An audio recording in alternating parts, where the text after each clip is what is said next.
उन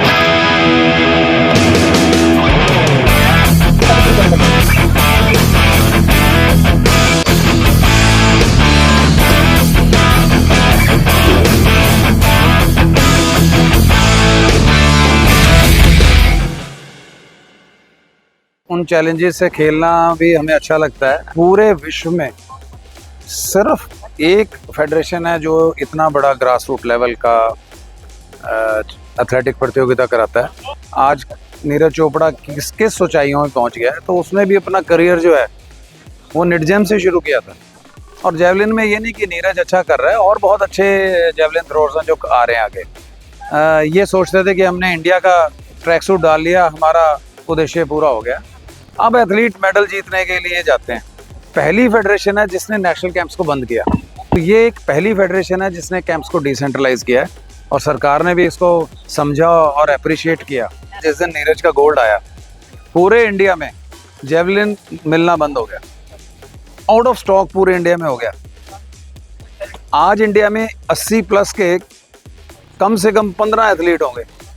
छोटे समय में मेडल जीतने में करियर बहुत छोटा रह जाता है। तो अभी athletic federation of India over training के लिए बहुत काम कर रही है।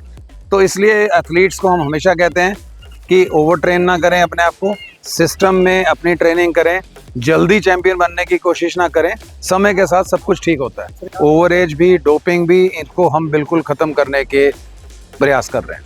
In an exclusive interaction with sportsmongers during the recently concluded 23rd National Junior Under-20 Federation Athletics Championship 2025 in Prayagraj, Ravinder Chaudhary, Director Competitions of the Athletics Federation of India, shared valuable insights into AFI's groundbreaking move to decentralize training camps, a strategic step aimed at discovering and nurturing talent from across the country.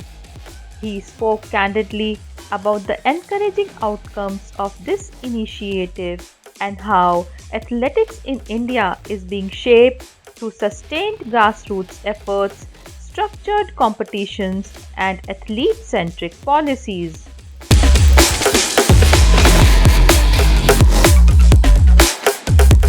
इस championship के आयोजन में किन प्रमुख चुनौतियों का सामना करना पड़ा और उन्हें कैसे सुलझाया गया?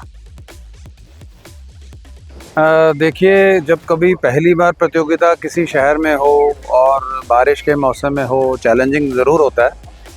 बट उन चैलेंजेस से खेलना भी हमें अच्छा लगता है, एथलीट्स को भी अच्छा लगता है।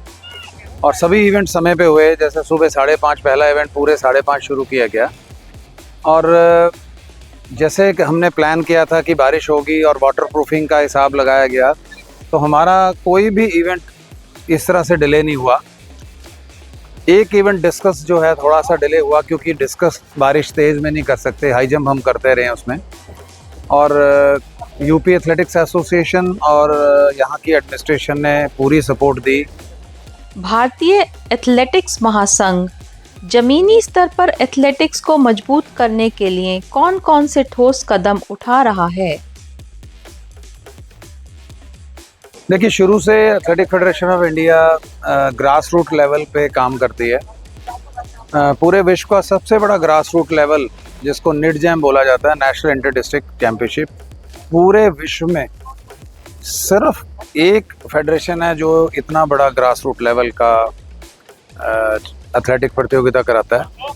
और आप हैरान होंगे कि 14 और 16 साल के बच्चों को मौका दिया जाता है और डिस्ट्रिक्ट डायरेक्ट एंट्री करता है।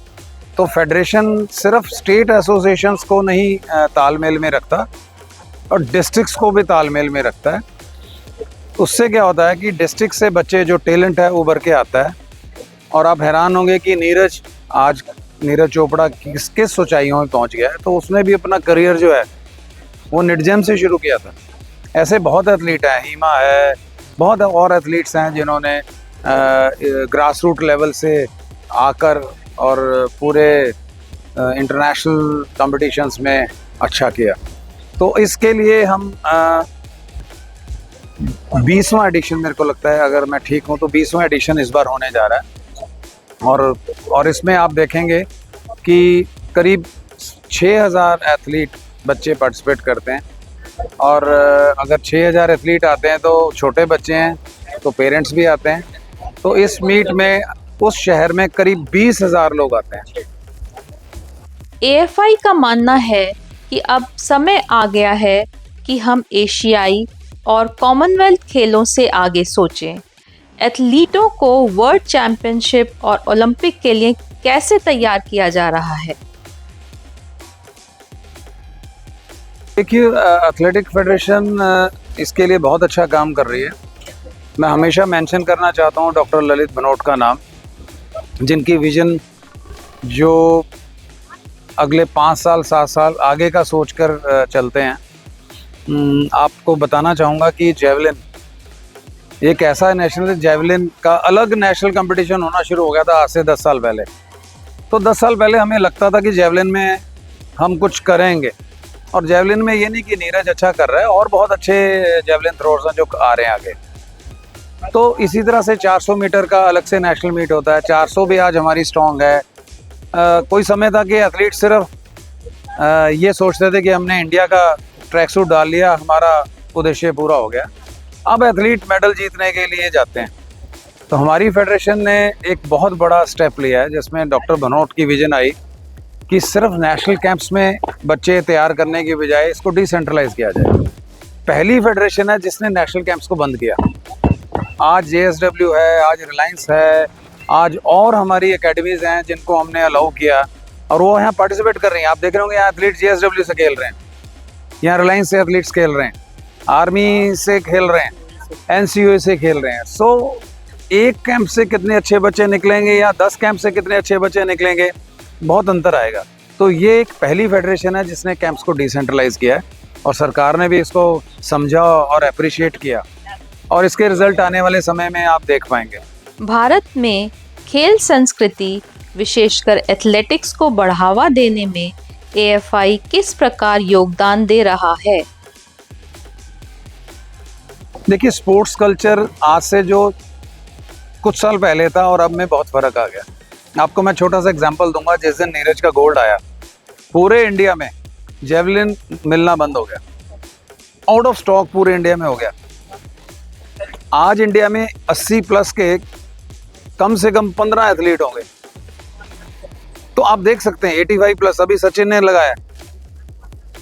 तो अब स्पोर्ट्स कल्चर आप देख सकते हैं, इसी चैंपियनशिप से देख लीजिए आप, यहाँ 400-500 एथलीट पार्टिसिपेट करते थे, आज यहाँ 1100 को टच कर गए। तो यहाँ से आप देख सकते हैं कि कितना इंटरेस्ट आ गया एथलीट्स का। देश के उभरते एथलीटों और युवाओं के लिए आपका क्या संदेश है?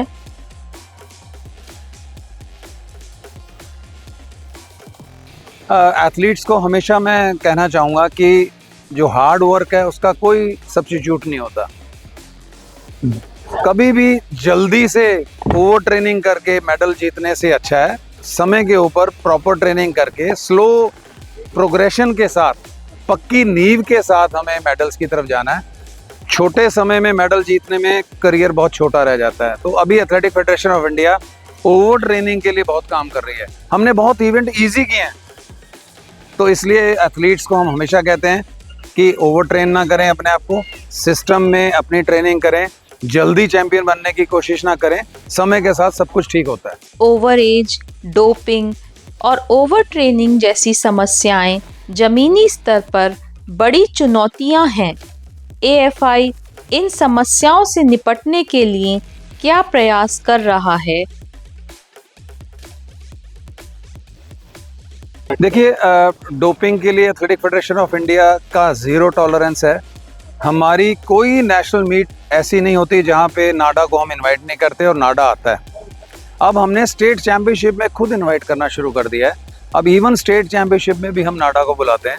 हम एजुकेशनल सेमिनार करा रहे हैं, कोचेज़ को गाइड कर रहे हैं, हम पैम्फलेट्स डिस्ट्रीब्यूट कर रहे हैं कि इसको बिल्कुल हम टॉलरेट नहीं करेंगे। ओवर एज के लिए आपने देखा हम बहुत एफर्ट्स कर रहे हैं, बायोमेट्रिक अटेंडेंस ले रहे हैं, स्कैन कर रहे हैं, UIDs बना रहे हैं। तो इन सभी चीज़ों का ध्यान रखा जा रहा है। ओवर एज भी, डोपिंग भी, इनको हम बिल्कुल ख़त्म करने के प्रयास कर रहे हैं। If this inspired you, like, share, and subscribe Sportsmongers, your home for Indian sports stories that matter.